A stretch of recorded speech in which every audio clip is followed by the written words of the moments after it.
नमस्कार छात्रों। रयत शिक्षण संस्था के श्री छत्रपति शाहू हाई स्कूल व जूनियर कॉलेज बारामती, जिला पुणे, मैं प्राध्यापक शिंदे एस आप सभी छात्रों का स्वागत करता हूं। कक्षा 11वीं, विषय हिंदी योग भारती, इस पाठ्य पुस्तक के 5वीं पद्य रचना को आज हम देखेंगे। इस पद्य रचना में कुल मिलाकर 2 पद्य रचनाओं का अध्ययन हम करने वाले हैं। आज जो है दूसरी रचना जो है बाल लीला, और इसके कवि है संत सूरदास। इनकी काव्य रचना का आज अध्ययन करेंगे। तो देखिए, कवि परिचय देखते हैं। कवि परिचय। कवि का नाम संत सूरदास, जन्म 1478, मृत्यु 1580। प्रमुख कृतियां सुरसागर, सुरसारावली तथा साहित्य लहरी। कवि की विशेषता, अष्टछाप कवियों की सगुण भक्ति काव्यधारा की कवि में इस धारा के एकमात्र ऐसे कवि है जिनकी भक्ति में साख्य और माधुर्य भाव निहित है। कृष्ण की बाल लीलाओं तथा वात्सल्य भाव का सजीव चित्रण आपके पदों की विशेषता है। संत सूरदास जी की मृत्यु सन 1580 में हुई। विधा पद शैली, पद काव्य की गेय शैली है। काव्य परिचय। प्रस्तुत पदों में कवि संत सूरदास जी ने कृष्ण के बालहट एवं यशोदा की ममतामयी छवि को हमारे सामने प्रस्तुत किया है। प्रथम पद में अपने लाल की हर इच्छा पूरी करने को आतुर यशोदा चांद पाने के कृष्ण हट को चांद की छवि दिखाकर बहला लेती है। चांद को देखने पर कृष्ण की मोहक मुस्कान देख मां यशोदा बलिहारी हो जाती है। द्वितीय पद में हम देखते हैं तो मां यशोदा कृष्ण को कलेवा करने के लिए दुलार रही है। उनकी पसंद की विभिन्न स्वादिष्ट व्यंजन सामने रख वह मनोहार कर रही है। तो देखिए, पेज नंबर 24 पर जो पद है उसे मैं एक एक करके पढ़ लूंगा और बाद में इसका विश्लेषण आपके सामने प्रस्तुत करूंगा। तो देखिए, पेज नंबर 24। बार बार जसुमती सोत बोधती आऊ चंद, तो ही लाल बुलावे। मधुमेवा पकवान मिठाई आपुन खेये, तो ही खवावे। हाथई पर तो ही लिन्हे खेले, नेको नहीं धरणी बैठावे। जलबासन कर लई जूझ उठावती, याही में तू तन धरी आवे। जलपुट आणी धरणी पर राख्यो, गही आन्यो वह चंद दिखावे। सूरदास प्रभु हसी मुस्काने, बार बार दो कर नावे। और दूसरे जो पद में यहां पर संत सूरदास जी कहते हैं, उठिए श्याम कलेऊ कीजे, मनमोहन मुख निरखत जीजे। खारिक दाख खोपरा खीरा, केरा आम उकरस सीरा। श्रीफल मधुर चिरंजी आणी, सफरी चोरा अरुण खुबानी। घेवर फेनी और सुहारी, खोवा सहित खाओ बलिहारी। रची पिराक लड्डू दधी आयो, तुमको भावत पूरी संदानो। तब तमल रची तुम खवाओ, सूरदास पनवारो पाओ। अब इस पद के माध्यम से कवि संत सूरदास जी यहाँ पर प्रस्तुत जो पद दिए हैं उन पदों में यहाँ पर कवि कहते हैं कि पहला जो पद है यहाँ पर कवि कहता है कि बार बार जसुमती सुध बोधती, आऊ चंद तो ही लाल बुलावे, मधु मेवा पकवान मिठाई, आपुन खये तो ही खवावे। इसका अर्थ यह है कि माता यशोदा अपने बेटे को चुप कराने के लिए बार बार समझाती है। वे कहती है, चंदा यानी चंद्रमा आ जाओ, तुम्हें मेरा लाल बुला रहा है। आओ चंद तो ही लाल बुलावे,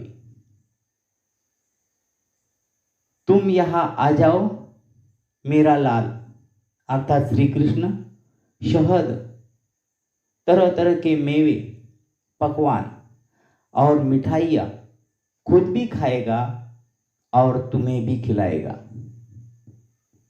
मधुमेवा पकवान मिठाई, आपुन के तो ही खवावे।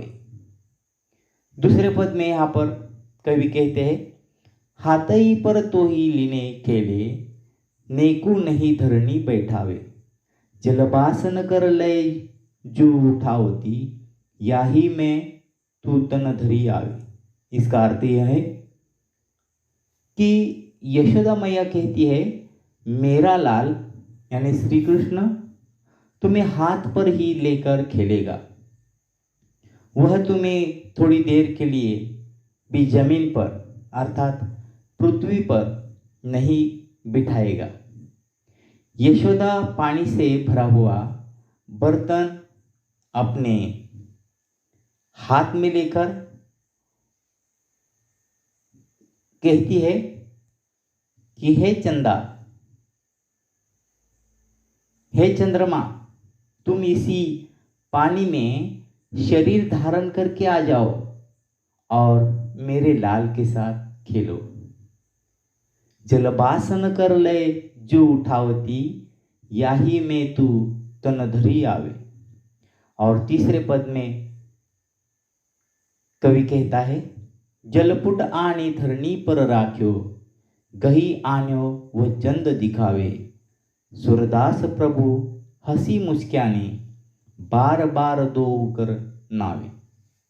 इसका अर्थ यह है कि यशोदा मैया कहती है, फिर माता यशोदा ने पानी से भरा बर्तन जो है लाकर जमीन पर रख दिया है और अपने बालक कृष्ण को उसमें दिखाकर वह स्वयं उस अपने छोटे से बच्चे को यानी लाल को, श्री कृष्ण को कहने लगी है कि देखो, मैं वह चांद पकड़कर तुम्हारे लिए लाई हूं।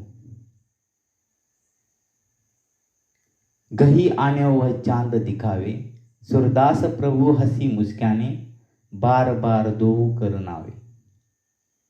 यानी सूरदास जी कहते हैं कि यह सुनकर भगवान श्री कृष्ण हंस पड़े और मुस्कुराकर उस बर्तन में बार बार अपने दोनों हाथ डालने लगे।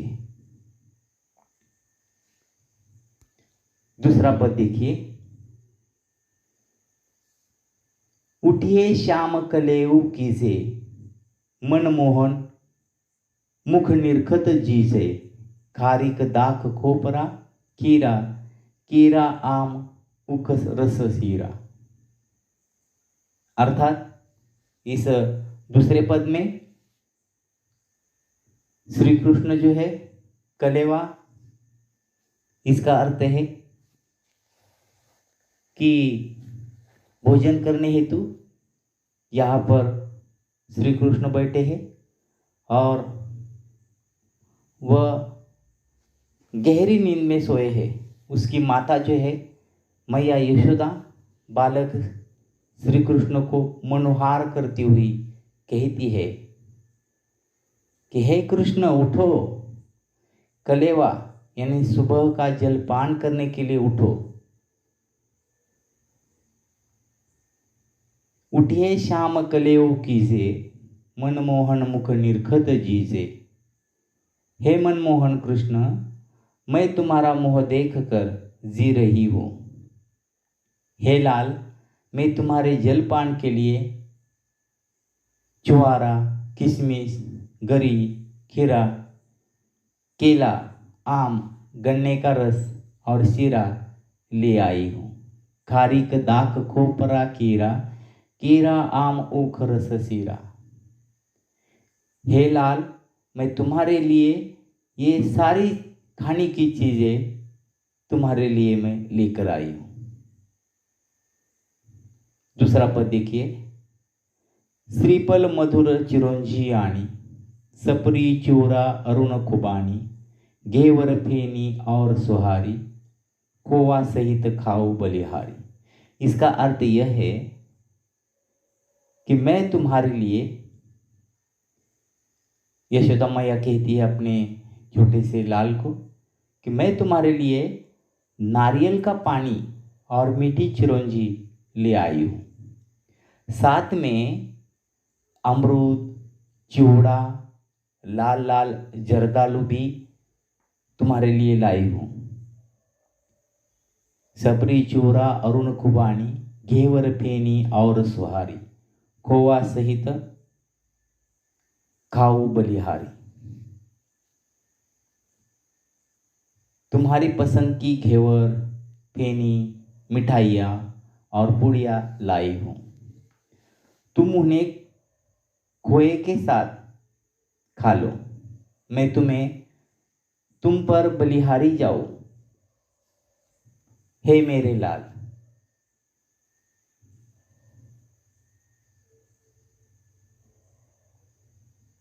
और तीसरा जो पद है, अंतिम पद, यहाँ पर कहा गया है, रची पिराक लड्डू दधियानो, तुमको भावत पूरी संदानो, तब तमोल रची तुम ही खवाओ, सुरदास पनवारो पाओ। यहाँ पर यशोदा मैया अपने बेटे को कह रही है, हे बेटा, मैं तुम्हारे लिए गुजिया, लड्डू और दही बनाकर ले आई हूँ।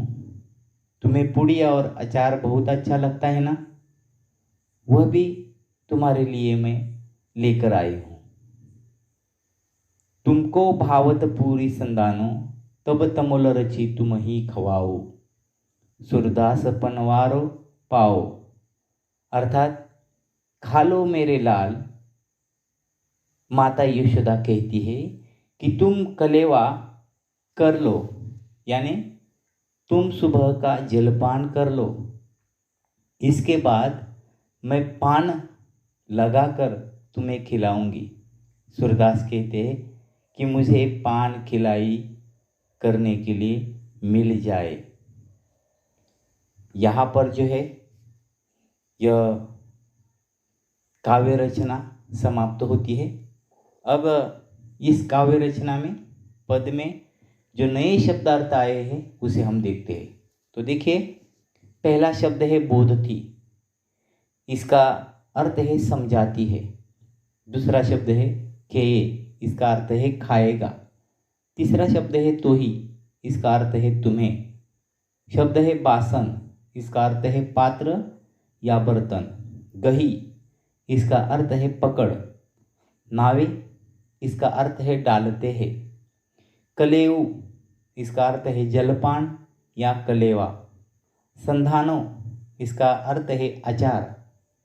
जीजे, इसका अर्थ है जी रही हूँ। खारी यानी छुआरा। दाख, इसका अर्थ है किशमिश। सफरी, इसका अर्थ है अमरूद। खुमानी, इसका अर्थ है जर्दालू। सुहारी, इसका अर्थ है पूड़ी। पिराक, इसका अर्थ है गुजिया जैसा एक पकवान। और पनवारो, इसका अर्थ है पान खिलाई। यहाँ पर यह बाल लीला जो पद्य रचना है समाप्त होती है। इसके आगे का जो भी भाग है मैं आपके लिए जल्द ही लेकर आ जाऊंगा। तब तक धन्यवाद।